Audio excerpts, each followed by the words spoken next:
Welcome back, Shalligators. Right? Something interesting finally happened at the Oscars. It's only taken 93 years, but something finally happened. Something not just interesting, something actually completely horrible as I see it. We're gonna break down, yes, the punching fiasco between Chris Rock and Will Smith and how Jada factors into this.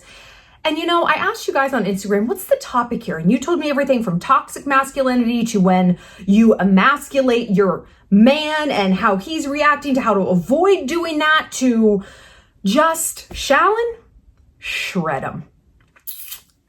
I got you, girls. I'm gonna do all of the above. We're gonna cover all of this. There might not be just like one big takeaway lesson from this video. It might just be a rant and a whole bunch of little giblets. But you know what? It's a giblety kind of day. It's stormy outside. I look how I look, and I'm so sorry. I'm heading back to Montana tomorrow, and so I'm probably going to take the rest of the week off because I'm going to be driving, unless something like catastrophic happens. You know I got you. So give me a few days. But tomorrow we are actually doing a video breaking down Bad Vegan, the Netflix special on fame, fugitives, fungi. Oh no, wait, that wasn't their tagline. That's the tagline it should have been, because I need to write everything because I'm smarter than Netflix. Okay. But before we get into Will and Billy and all of this, you guys, I have a big announcement. We're going to Italy. Shalligators, you guys have been wanting a fan trip to Italy since I started talking about and doing fan trips, and it's just been something we've had to put on the shelf because of COVID restrictions and vaccine requirements.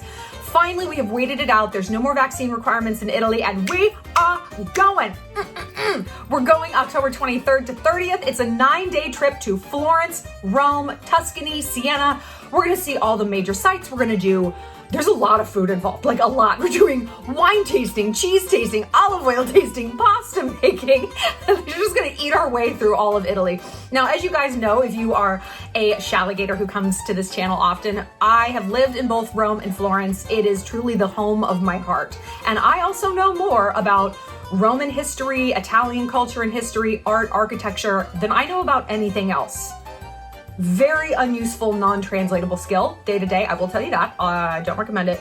But I'm so excited to take you guys on this trip because it's like I'm showing you my hometown. And so I'm just so excited. So we've got, let's see, I think 5 spaces left for our early bird slots where you can save $200. That's the first 10 spaces. This trip will sell out. We're only able to take 20 people, girls and gays. We're taking gays, honey. How can I go to Europe, the land of like sculptures with wieners out everywhere, and not take my gays at this time?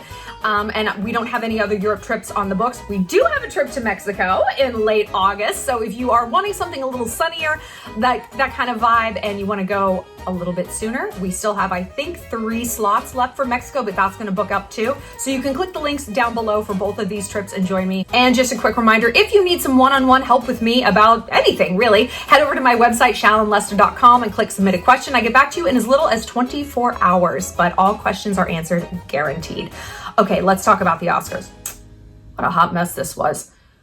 So I'm just gonna say, this is like disgusting to me. I mean, yeah, it's like, oh, we got the popcorn, we're eating it. This is like so funny. It's actually like fucking tragic. It's horrifying on so many levels. I'm so embarrassed for Jada that is the man she married. Now look, we've talked about Will and Jada before. I think, actually, maybe we haven't. No, we have, because we've done her red table talk and Did you hear there was a petition going around to stop them from doing interviews? Because every interview, it's like, I vomit after I have an orgasm and, you know, entanglements. You're just like, please stop talking. Good God almighty. Jada and Will are, as I have always heard, and you guys know, I used to be the editor of Star Magazine. I was an editor at the New York Daily News, editor at Glamour. Like, I've been around celebrity journalism my entire career before I became a YouTuber. My hair looks really bad. I'm sorry. I've always heard that they're both gay. Both of them. And it makes like kind of sense. And I thought it was like kind of an interesting sort of sweet, not sweet story, but it was an understandable story that like they were both in the 90s, you know, they were young. They were 2 actors in Hollywood, friends, and being like, look, we're both homosexuals. We're not going to make it on our own. You know, like, we can't be like confirmed bachelors and bachelorettes forever. We love each other, you know, platonically. Let's get married. We'll have a family somehow, science. And it will put those rumors to rest. But I have always heard that they're both gay. And it's sad because now it's like, then be gay. Like, she seems kind of, yeah. And I don't know. And I wonder if Will's overt demonstrative behavior last night with Chris Rock is part of him proving how straight he is. And this is my wife, beating his chest. You know what Shakespeare said? The lady doth protest too much. And Shallon Lester said, confidence is quiet. The loudest person in a room is always the weakest. Now, okay, the TLDR, obviously, Chris Rock made a joke saying Jada was G.I. Jane. She's excited for your role in G.I. Jane because she's bald now. Evidently, I kind of thought she was always bald, and I've always loved that look. I love that look on Black women where they shave their head or they just keep their hair super short. I think it's so nice. Like, if you have bone structure, fuck with like a weave or a wig? My God, why do that to yourself? I think it's a beautiful look. And I've never really remembered Jada with hair, I guess. But apparently she's got alopecia. And that's a disease that causes you to lose your hair. And I mean, your eyelashes, like everything. And it's in varying degrees. Some people don't lose all of their hair, but it's gnarly. So that's a tacky joke. It's a tacky, low blow joke to make fun of something physical someone can't control, you know? If Michael J. Fox was there, would he have made fun of him like shaking because he has Parkinson's? I would hope not. You know, if she was bald from cancer, it'd be like, now maybe Chris Rock didn't know this. I don't know, maybe he did. Does it deserve a punch in the face? No. Now look, some people do deserve to get punched in the face. I'm not gonna tell you in this video, ain't nobody deserving to get smacked.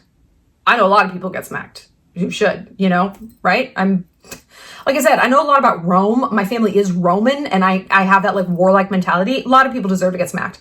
I don't think Chris Rock was one of them. And I also don't expect that kind of behavior from a man of Will's position. And my mom actually made a good point, because I'm here with my mom and she's like the only person I talk to all day. And she's like now the co-author of like all these videos. She has like everything to do with bad vegan. You know, everything that I say is basically I'm parroting from her. She's like, you know, that could have been a real moment for Jada after the fact to be like, that was a really hurtful thing that he said. Like, this is something that no woman, anyone, but especially not a woman, wants to experience. I mean, a bald woman isn't really, that's not really a niche. You know, bald men, ooh, Jason Statham. It's not a thing for women. You know, our hair is very significant. And that was just sucky and hurtful. That could have been a moment for her, because it's her disease, it's her body, it's her image, she's the butt of the joke, and Chris Rock would have looked like the asshole. Instead, who do we have coming in from stage right? Berserker Will, making it all about him. Jada's completely forgotten, and in fact, she looks like the villain, because at first when this happened, Will was laughing. Let's go to the tape. Let's watch exactly what happened, because not a lot of you guys saw the uncensored version. They didn't censor it in Australia. They're rounding up people and putting them in concentration camps if they don't have a vaccine. But don't worry, they're not censoring the F word. Makes a lot of sense. Let's watch.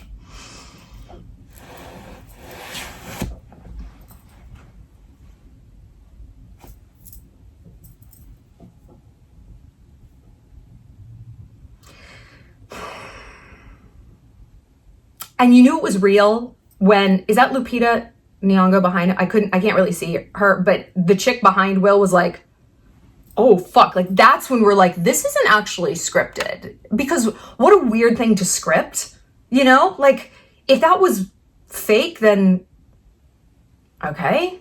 We have to have like an action scene in the Oscars? That's pathetic. Now, a lot of people are saying it was totally fake because the Oscars are so boring. If I were Will Smith, and this was like my night to win an Oscar, which he did because Hollywood is bullshit, we'll get there. If this was my night, like if you were up for prom queen and it's like you had the dress and someone's like, how about we just like someone comes out of the woodwork and they just like spray you down with mustard. Oh my God, like so funny. Or, oh my gosh, okay, so the girl in homeroom who's in the wheelchair, how about you just like tip her over? Would you be like, nice, this is the plan? No, you'd be like, this is my night. That's all horrible, actually. And no, I'm not. it doesn't track that someone would do that. I mean, Hollywood is full of idiots and they don't make a lot of sense, but they do still operate under the basic umbrella of logic, I would think, in terms of their own attention getting. This is not a good look for Will at all. Let's hear what some people are saying.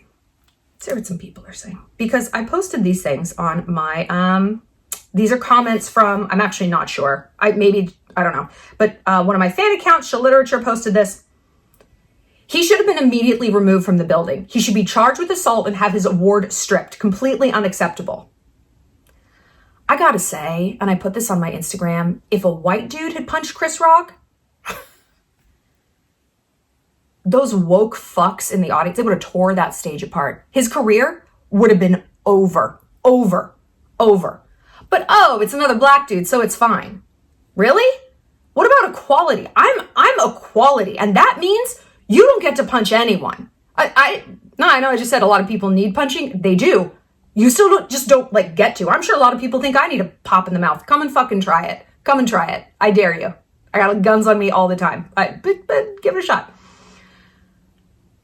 You can't, it's just the hypocrisy of like, it just blows my fucking mind. Like, if a white guy pulled this shit, he'd be over.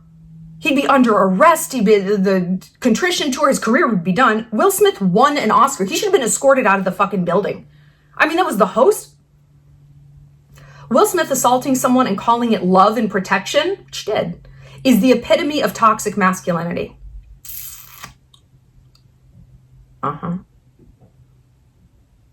He should be more mad about his wife talking about her entanglements on television.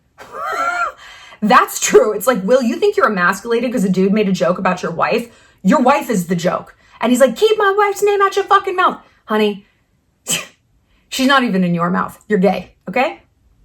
This man chose violence over a simple joke that a comedian host made in an award ceremony, which is expected. I would say Chris did not know about her skin condition, but Jada dramatically reacted, which enraged her already, as of recently, emotionally unstable husband.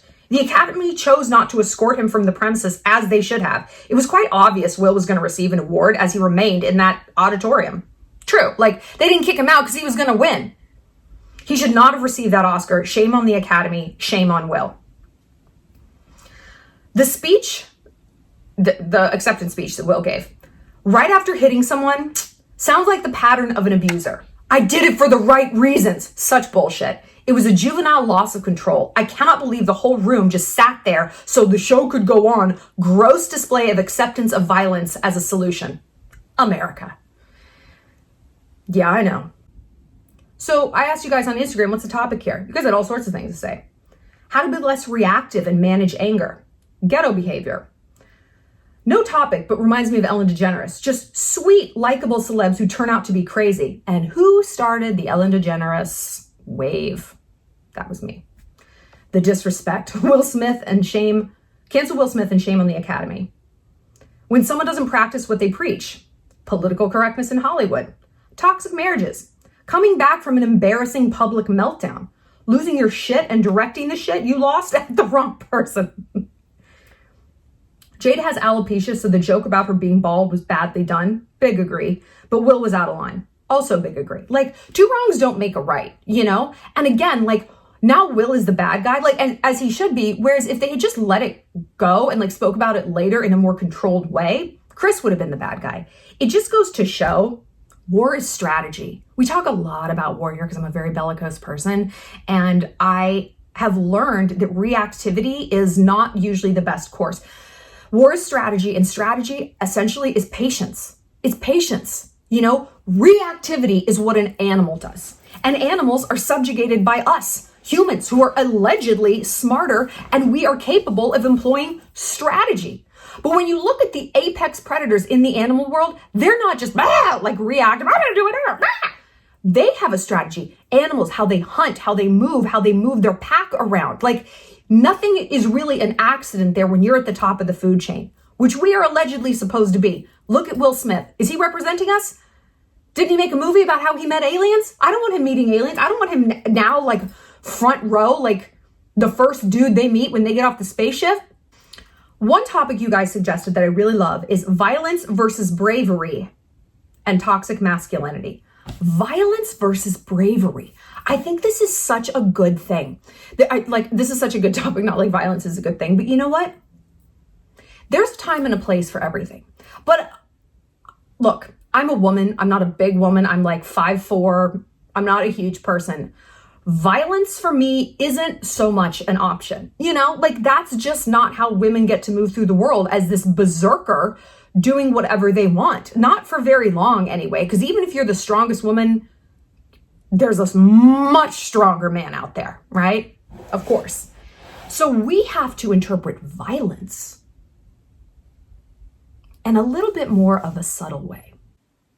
Like if we're going to define violence as, say, wreaking havoc on someone, okay, that doesn't have to be with your fists. It can be with your social media, it can be with your words, it can be with the withholding of something. To deny someone something that they want from you, that they think they're entitled to, that they're trying to wheedle out of you, is in itself a form of violence if it in fact wreaks havoc on their life as a result. That sounds a little bit more doable than punching. And again, that's so basic. It's so obvious. It's so on the nose. I mean, like literally. We got to be a little bit more subtle. But then how does bravery factor into this? Well, some could look at what Will did as being very brave. Oh, he risked his career and made this huge spectacle just to punch Chris Rock to stand up for his woman. Okay, I guess maybe. Bravery to me is standing up for something or someone or yourself or whatever in the face of imminent danger. What was the imminent danger there? Well, it was disrespect. Disrespect is only danger if you're a weak-egoed beta fucking male. Or female, right? A strong person, a confident person who's not the loudest in the room can be like, so that's the joke? Okay. Now they go into strategy mode. They're not violent in a reactive, animalistic sort of way. Their violence is going to be subtle. It's going to be shifty. It's going to be well planned. Why?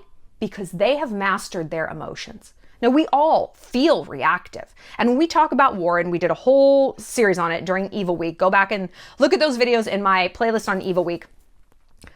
It's patience, it's strategy. And when we can master those emotions, we're going to get a lot farther in terms of destruction. Now, this isn't to say that you're not going to want to do these things. Of course, I want to punch people all day, every day. I don't. I'm a little bit more strategic. So I think true bravery is being brave enough to push back against your animalistic emotions and say, no, we're not going to do that, because that might feel good in the moment, but usually what feels good is the wrong thing to do. It feels incredible to be violent. It feels amazing to eat 8 donuts. It feels incredible. It feels incredible to blow all your money, but then you're in jail, you're fat, and you can't pay your rent. How incredible does that feel? Now, everyone over the age of 10 can figure this out. But some people still are reactive and juvenile. That's what you guys were all saying. Will's behavior was juvenile because it wasn't actually brave and it wasn't strategic. So if we link strategy and patience, therefore with maturity, okay, now we've got a directive. Now when we want to be reactive, we're going to say, no, I am going to prove how brave I am in the face of my own emotions. Not brave for this outside factor coming at me. I am internally brave. I am ruthless with myself. First and foremost, I am wreaking havoc on me, on the negative, unhealthy impulses I have. And I'm making a better choice. Not for peace and being a pussy. No, for fucking strategy. I'm pulling back and I'm saying, what is the best possible way to execute this situation? And like we've said before in war videos, sometimes it's literally saying nothing. Sometimes all our enemies want is our attention. We really have to take a neutral look at what are they trying to get out of us and what is going to affect maximum impact on them in the most negative way for them and the most positive way for me. Because an animalistic juvenile person is I just care about maximum impact to them. I don't care what happens to me. Why? Don't act like that's bravery. That's foolishness. You got to live to fight another day, man. One thing you guys pointed out is Will was trying to look so bombastic and this alpha male. So many of you guys called him a cuck. He looked like such a simp because again, at first he laughed at the joke and then Jada must have been and he's oh, that's right. That, ugh. Let's talk toxic masculinity a little bit. I like a very masculine man. I live in Montana, for God's sakes. Like, I like big trucks. I like just, this sort of police sketch of the average American male. I know I'm probably not going to like this forever. And historically, that's not who I've dated. I'm in a season of overcorrection. It's fine. But with that, flannel shirt and trucks and hunting and fishing and changing tires and doing all this shit, the downside is not a lot of nuance in terms of self-expression. I dated a guy who was the epitome of the Montana man. Like, I was so in love with him. And one day there was a bar fight. I mean, I've witnessed a lot of bar fights. Actually, not as many as you would think, because in Montana, it's like everyone's got a gun. And so if you start a fight, like if you think you're going to pull a gun and win, it's like, we're all pulling guns. Where the women, the bartenders, the waiters, everyone, the kids, everyone's pulling a fucking gun. So it's like this, mutually assured destruction that no one really does. And people, I don't know, people just kind of work it out. So I've seen a few, and it's usually like out of town dudes. Like, they're not natives. I was trying to start a fight with my boyfriend's friend and blah, blah, blah. And my boyfriend, it's like, he was wasted, but his eyes went completely black, like a great white shark. And I was like, here we fucking go. And he picked up a beer bottle, like by its neck. When someone reaches, you're supposed to hold a beer bottle like this. When someone reaches like that, there's only one reason. They're fixing to swing it. So I like grab a bottle because I'm like, fuck. Like, if he's going in, my friends are here. Like, this other dude had like these skanky women, like they looked ready to fight. I'm like, well, if they're going to fight, I'm going to fight. Like, I'm not going to let my friends get cut up. Like, they're visiting from New York. I'm like, welcome to Montana. Sorry about your getting maimed. Like, I'll be out in front, Anyway, my boyfriend, like, the situation de-escalated. Like, we found ways to like cool it out because nobody wants that. But like, I thought before I had actually seen a guy defend me, I thought it would be like much sexier. I thought it would be like, oh, he's just this white knight. And he wasn't, because when he was in that war mode, and I know so many men are like this, they're not listening to anyone. It is tunnel vision to the enemy. Because you see fights and the girl's like, stop it, Davey, stop. Anthony, oh my God, get over here, help him, don't. And he's like pushing her off. He's raging. It's like, he's not like, I'm doing this for you. They're just in war mode. And it's actually like, it's scary, and it's actually very unattractive, because you realize I'm not really even a factor here. He's in this berserker mode, and he's not listening to me. So clearly my feelings don't matter. If my feelings don't matter, how can he possibly say he's defending me? Because what I want in this moment actually is for him to stop. I really don't want this. And he doesn't seem to care. So, but this is all about me. To me, that feels like gaslighting. Well, I did this for you. It also feels like exactly what some of these people were commenting, the language of an abuser. I love you so much, I had to hit you. I mean, is this not all part of the same thing? Is this not all fruit from the poison tree? It kind of sounds like it. So how do we deal with this when we encounter it? I just got so triggered by a thing I said myself. How do we deal with it? Why the fuck do we have to? Why do we have to? Why is it my job to control me? Okay, that's valid, it is. Oh, but it's also my job to control him, and maybe him over there and that person. This. Am I just the parole officer for the entire male population of the world, or this bar, or my family? No. If we have learned one thing here on this channel, you really can't control anyone. You can't change anyone. Can you control someone's favorite color?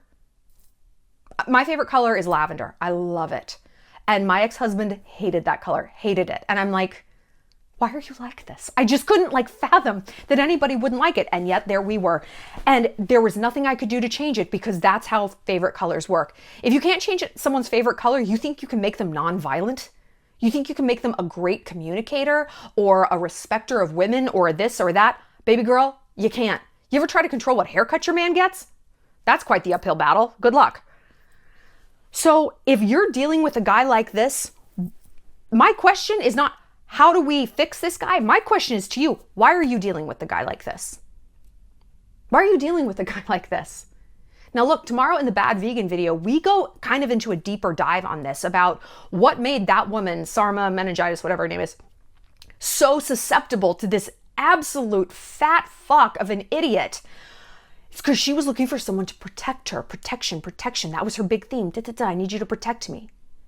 Okay? So the reason I was with my dude, I had just come off like getting canceled, people threatening me, and I'm like, you know what? Who would I rather have by my side? Some soft Deutsche banker from New York City, grew up in Long Island, or a huge ass Montana man with an AR in his truck? People say they're going to come and kill me. It's not the banker I want on my side. It's him. But again, the downside to that, not a lot of nuance. And so I realized, you know what? I would be better off. My energy would be better spent because we had a horrible relationship. As one can imagine, he wasn't a good communicator. I mean, this is how he acted. He was animalistic, and I actually don't want to date an animal. Had I funneled that energy that I put into him, into myself, into my business, making more money, first of all, I could have hired a security guard, or I just would have felt more capable on my own, more whole by myself, and less in need of rescuing. Because we talk about emotional getaway cars here. We talk about feeling adrift. You're out to sea. Someone come and save me. When you're looking for a getaway car, you're running out of a bad situation, you're floating in the ocean, someone save me. Are you particular about the color of that getaway car or the shape of that life raft? I didn't think so. You just want out. You just need help.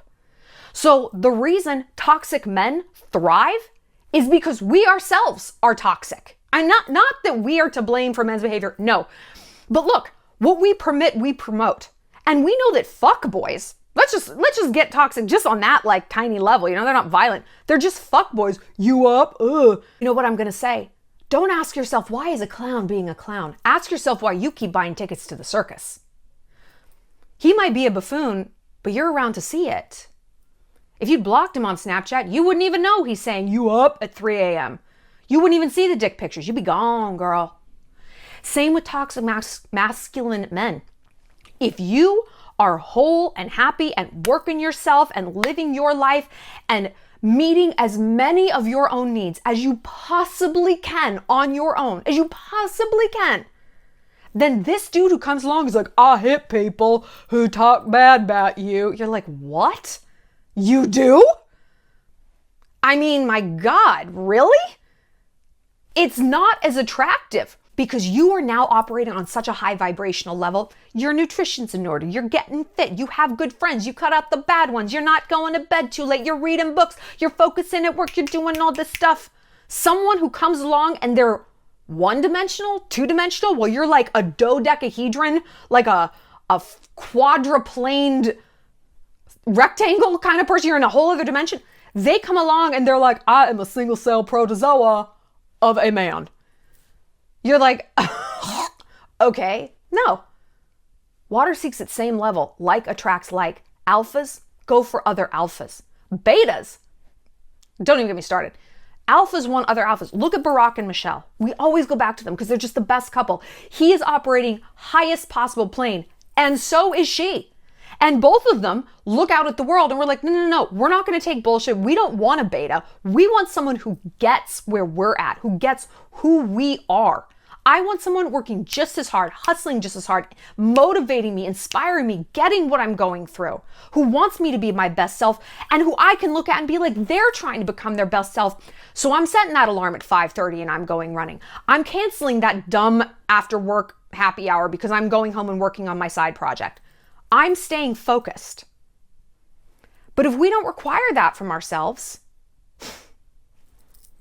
what do we think we're going to get? If we allow ourselves to be one-dimensional, lazy, unmotivated, no goals and dreams, if we have them, we're afraid to chase them, then why do we think we deserve men who are any different? I mean, isn't that the height of hubris and entitlement and essentially extravagance? You're going to sit here like a piece of shit, which I have been many times in my life, and wonder why these titans, these menches, are not into you. Why would they be? And you wonder why the fuckboys and the dregs and those douchey dudes are all over you and knocking down your door. I don't know. I always attract losers. Are you a loser? I'm saying this in the best, most loving way. Are you a loser within your own life? That is a choice. You are not born a loser. You are not destined to be a loser. Do you think God made you to be a loser? If someone in your life has told you that, I'm going to tell you right now, they're fucking wrong. Send me their ad, drop it down below. I'll cyberbully them if that's what they've told you. Because that's not true. Your loserhood is not only a choice, it's temporary. Insofar as you want it to be. I mean, the good news and the bad news is we are responsible for our own loserness. You know, we're responsible for our own toxicity. Yeah, okay, things happen in our past. Of course, we're maybe not responsible for those. But as we grow up, we, every single moment of every single day, are more empowered to take the reins of our own life. You know, when you're 10, 11, 13, no, man. Like, your power truly is very limited. You get up and out, you can get up and out, or you can stay stuck. And then you're going to be subject to toxic masculine men because you need rescuing, because you're toxic yourself. I do think it's interesting there's no toxic femininity. I mean, I'm sure like the incels and the cucks on the internet, like, who are the red pill? Is that what they call them? So I don't even know. I'm not like, ooh, what's going on in the small penis adult virgin community today? Like, I don't fucking care. I wonder if they're like, ooh, toxic feminine. They just need someone to open the jars and kill the spiders. Yeah, I do. I absolutely do. If I don't have someone, I'll figure it out, but that's what I want.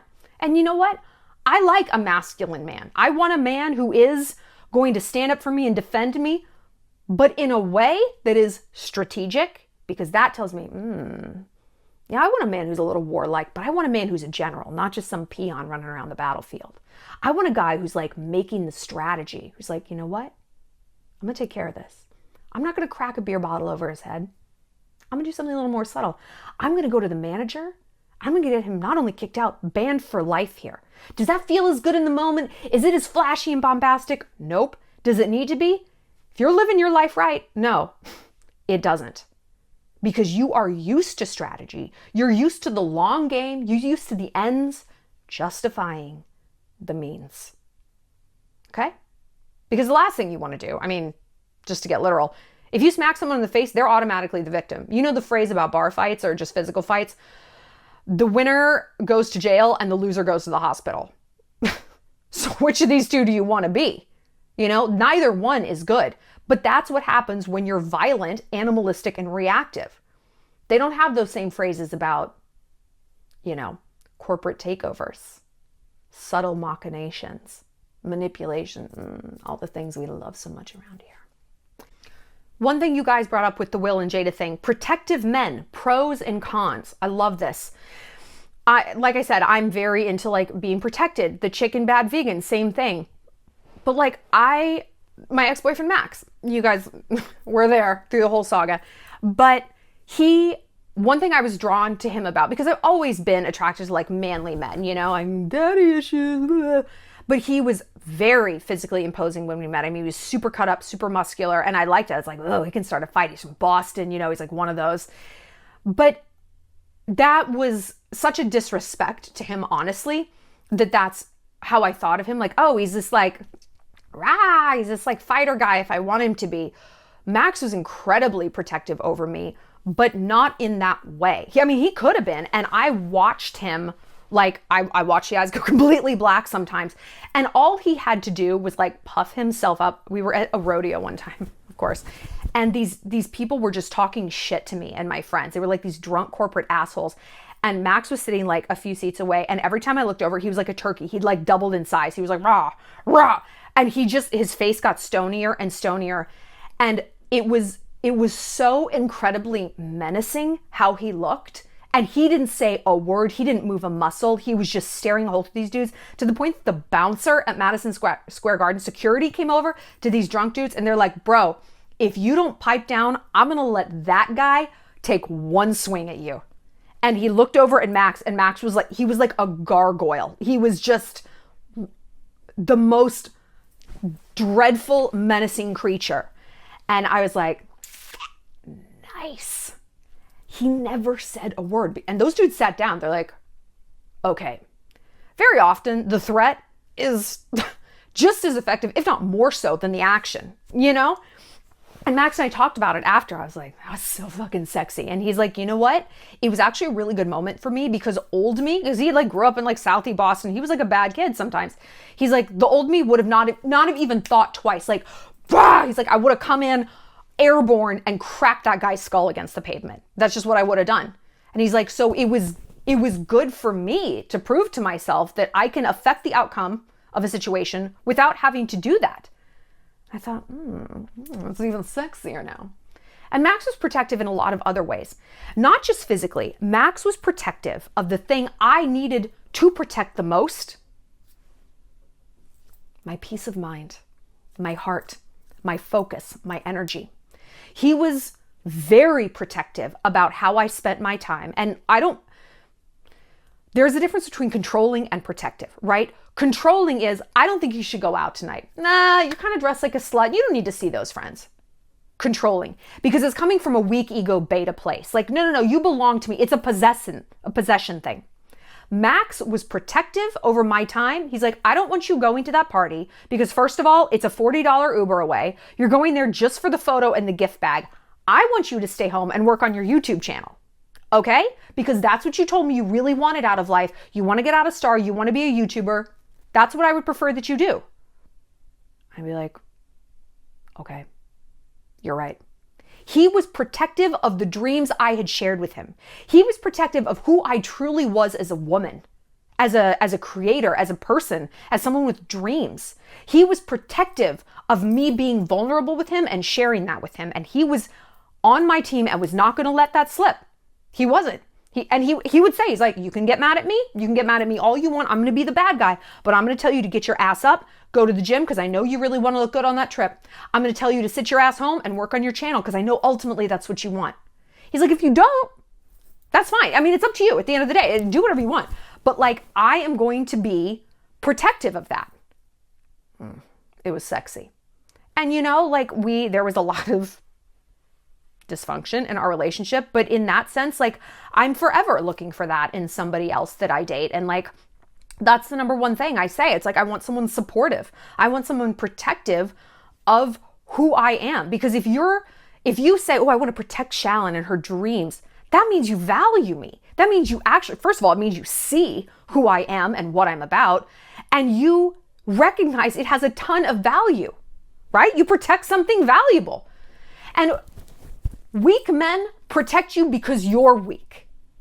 Not because you're valuable, because you're weak. And therefore, again, it's about them and their ego and their beta-ness. Well, I have to protect her because she can't defend herself. I mean, physically, of course, that's true. But that's like saying, well, I can't have her go out to that bachelorette party because, she can't defend herself against guys who might hit on her. I mean, I can't trust her to like not get too wasted. That's what you think of me? Wow, okay. Don't you kind of want to know that though?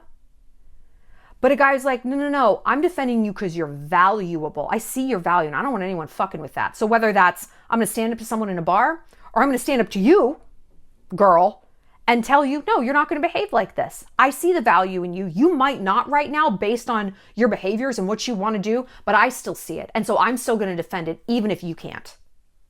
That's the difference. That's who we want to be with. That's a real man. There's nothing toxic about that. There's nothing toxic about masculinity in general. I want masculine men. I mean, otherwise we have just a world full of Timothy Chalamets. 110 pounds of translucent menace. Just, okay. Anyway, I want to know your thoughts on this. Tell me, is there something about this that is like sexy to you that Will got up and defended? Do you think that there is so much hypocrisy in the woke fuck shit of Hollywood that, yeah, it's like, oh, they worked it out. It's fine. It's fine that you've just normalized this kind of violent reaction when someone took a joke the wrong way? A joke? A joke. Give me, oh my God.